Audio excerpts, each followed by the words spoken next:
જેટલી વાર મળ્યા ને કમિશનર સાહેબ ને એટલી વાર તમારા વિષયની વાત કરું છું. હમણાં છેલ્લા અકોટા વિધાનસભાની અંદર જીબી નું હતું ત્યારે બી કમિશનર સાહેબ સવારના બોરમાં મને 8 વાગે મળ્યા. 8 વાગે મેં એમને મળીને કીધું સાહેબ આની અંદર હવે તમારે ગમે તે કરીને ફાસ્ટ કરવું પડશે.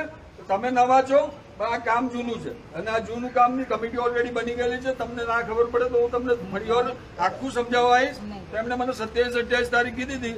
ગઈકાલે ગાંધીનગર હતા સાહેબ, આજે પણ હજુ આવ્યા નથી. હજુ સવારથી હું એમને સંપર્ક કરવાનો ટ્રાયમાં છું, પણ જયારે મારો સંપર્ક કમિશનર સાહેબ જોડે થાય એટલે હું ત્યાં જવાનો જ છું. જ્યાં લગી હું બેઠો છું હું પૂરું કરીને જઈશ. આટલી મારી આજના દિવસે તમને બધાને ગેરંટી છે.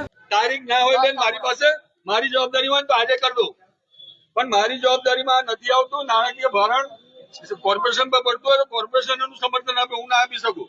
મેં કોર્પોરેશનને કાગળ આપવાનું કશું બાકી નથી રાખ્યું. મિટિંગો કરી, વકીલોની મિટિંગ કરી, કોર્પોરેશનમાં ચેરમેન સાહેબ અહીં આવીને ગયા આપણી જોડે, ચેરમેન સાહેબ જોડે બી કમિટમેન્ટ લીધું.